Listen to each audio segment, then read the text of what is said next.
دارالعلوم ندوۃ العلماء کے استاد جناب مولانا ڈاکٹر فرمان صاحب سے ہم درخواست کرتے ہیں کہ وہ چند منٹ کچھ خطاب فرمائیں۔ الحمدللہ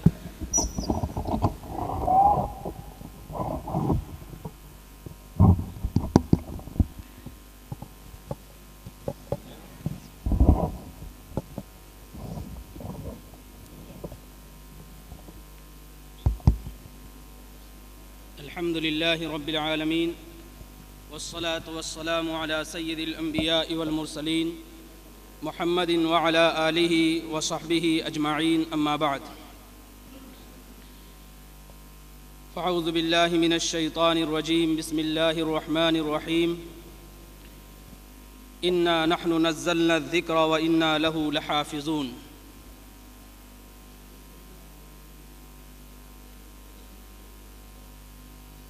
صدر محترم حضرت محتیم صاحب دامت برکاتہم، اسٹیج پر تشریف فرما دارالعلوم کے اساتذہ اکرام، مہمانان عظام اور عزیز طلباء،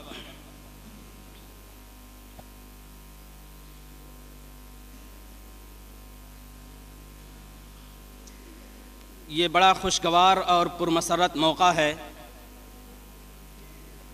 کہ قرآن کریم کی نسبت سے نواں سالانہ مسابقہ منعقد ہوا اور آج اس کی آخری نشست اس حال میں منعقد ہو رہی ہے۔ قرآن کریم کی نسبت ہی اس کی کامیابی کے لیے کافی ہے، چہ جائے کہ اس میں حسن صوت ہو، تلاوت ہو، تجوید ہو، صحت مخارج ہو اور حفظ کا عظیم الشان اہتمام ہو۔ قابل مبارکباد ہیں وہ حضرات جنہوں نے اس کی سرپرستی فرمائی، اس کی نگرانی کی، اس میں حصہ لیا، اور خاص طور سے وہ افراد جو آج کی اس بزم کی رونق ہیں۔ رسول پاک علیہ الصلوۃ نے واضح انداز میں فرمایا، طوبیٰ لعبد جعلہ اللہ مفتاحا للخیر ومغلاقا للشر۔ خوش نصیب ہے وہ انسان جس کو اللہ رب العزت خیر اور بھلائی کو عام کرنے کا ذریعہ اور برائی کو مٹانے کا وسیلہ بنا دیں۔ پروگرام کے سلسلے میں جو تاثرات ہیں وہ تو صحیح طور پر حکم صاحبان بیان کریں گے، کیونکہ وہ شروع سے اخیر تک ایک ایک مساہم کی صلاحیت اور اس کے تیاری سے واقف ہیں۔ لیکن میں نے بھی ایک نشست میں شرکت کی، مجھے یہ محسوس ہوا کہ یہ پروگرام کمیت کے لحاظ سے بھی اور کیفیت کے لحاظ سے بھی کامیاب رہا۔ کمیت کے لحاظ سے اس طور پر کہ تقریباً 300 طلباء نے اس میں حصہ لیا، اور پری ٹیسٹ کے ذریعے سے ان میں سے آدھے کو اس مسابقے کے لیے منتخب کیا گیا، جبکہ اس سے پیوستہ پروگراموں میں یہ بات نہیں تھی۔ کیفیت کے لحاظ سے یہ کہ تیاری کے لیے بہت کم وقت ملا، لیکن اس کے باوجود بھی طلباء نے جس دلچسپی کا اور جس ہمت کا مظاہرہ کیا وہ قابل رشک بھی ہے اور قابل دید بھی ہے۔ اس وجہ سے جو بھی حصہ لینے والا فرد ہے وہ ہر لحاظ سے کامیاب ہے اور اسے کامیاب سمجھنا چاہیے۔ میرے بزرگوں اور عزیز بھائیوں، قرآن کریم کوئی ایسی کتاب نہیں ہے جس کو انسان جب چاہے اس کو پڑھنا شروع کر دے، بلکہ وہ صحیح معنوں میں اللہ رب العزت کا کلام ہے۔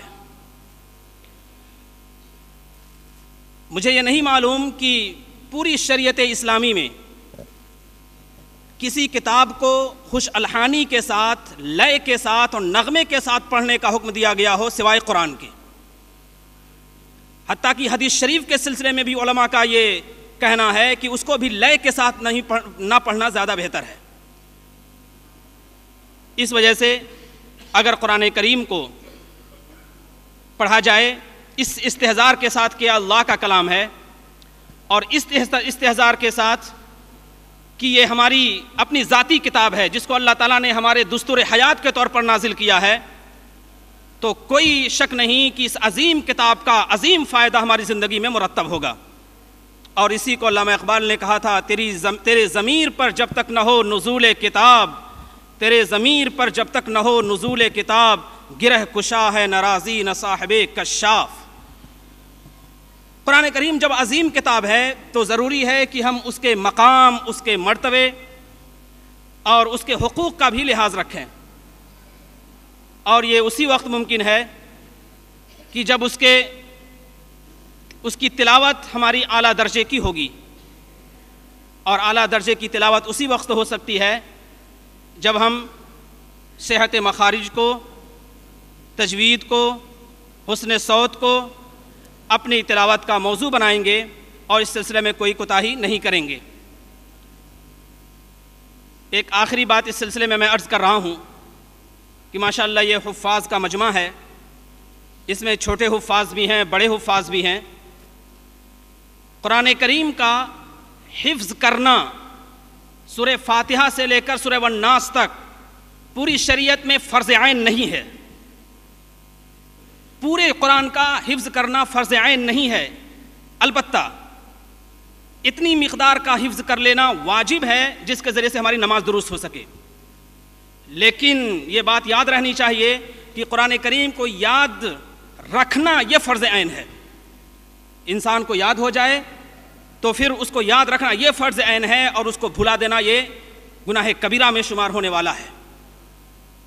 اس تناظر میں اللہ رب العزت نے قرآن کریم کی حفاظت کا وعدہ کیا ہے، لہٰذا یہ حفاظت اللہ رب العزت نے اس طرح سے آسان بنا دی ہے کہ اس کو انسان یاد کرتا ہے تو بہت آسانی سے یاد ہوتا چلا جاتا ہے، اور لیکن وہ بہت تیزی کے ساتھ ذہنوں سے نکل بھی جاتا ہے۔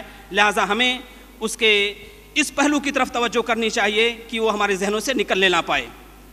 قرآن کریم ایک انمول خزانہ ہے، جس کو حاصل ہو جائے وہ بلندیوں پر پہنچ جاتا ہے، اور جس کو یاد ہو جائے پھر وہ بھول جائے تو صاف الفاظ آئے حدیث شریف کے کہ اسے کوڑھی بنا کر قیامت کے دن اٹھایا جائے گا، اسے اندھا بنا کر قیامت کے دن اٹھایا جائے گا۔